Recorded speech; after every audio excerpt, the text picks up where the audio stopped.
किंवा असं झूम करून खाली माईक ऑन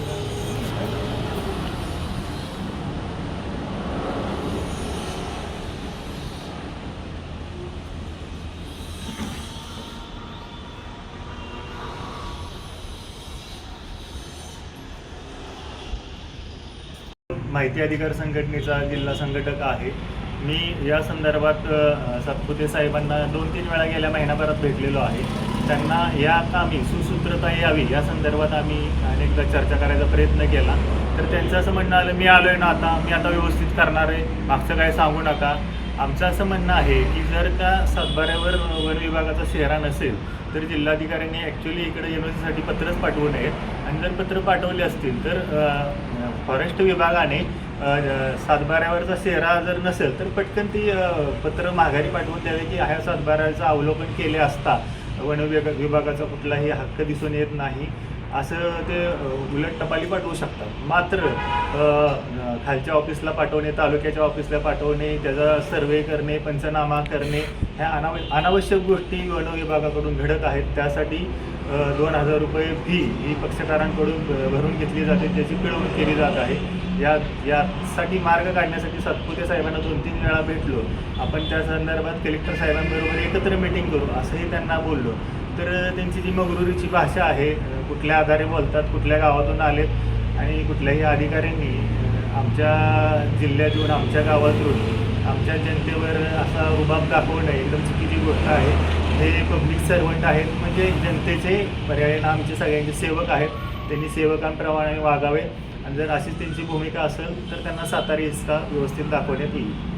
बावनकुळे साहेबांनी सुद्धा येण्यामध्ये एक कलमी कार्यक्रम, एक खिडकी योजना राबवलेला आहे, त्याला संपूर्ण जिल्हा प्रशासन हरताळ पासताना दिसून येत आहे। त्यामुळे महसूल मंत्र्यांनी आणि मुख्यमंत्र्यांनी सुद्धा या बाबीकडे गांभीर्याने बघावं, या बाबीत मी सर्वसामान्यांच्या वतीने विनंती करीत आहे।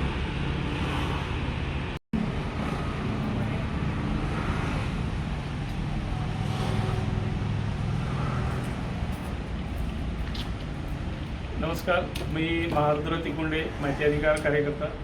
आज वन विभाग सातारा या कार्यालयात मी आलेलो आहे। या ठिकाणी जे सातपुते साहेब आहेत ते या ठिकाणी उपलब्ध नाही आहेत, त्यांना फोनवरनं चर्चा केली असता ते बाहेर कुठं सर्वेला वगैरे गेलेले दिसून येत आहे, आणि त्यांना फोनवरनं विचारणा केली की आपण कधी भेटू शकता, तर त्यांनी सांगितले की मला आता सध्या वेळ नाही आहे, तुम्ही सोमवारनंतर या। म्हणजे आज आहे मंगळवार आणि सोमवार, यामध्ये जवळजवळ 7 दिवसाचं अंतर आहे। मग हे जबाबदार अधिकारी पब्लिकसाठी किंवा पब्लिक सर्वंटसाठी कधी भेटू शकतात, हे मात्र या ठिकाणी कोणताही प्रथमदर्शनी बोर्ड लावलेला नाही।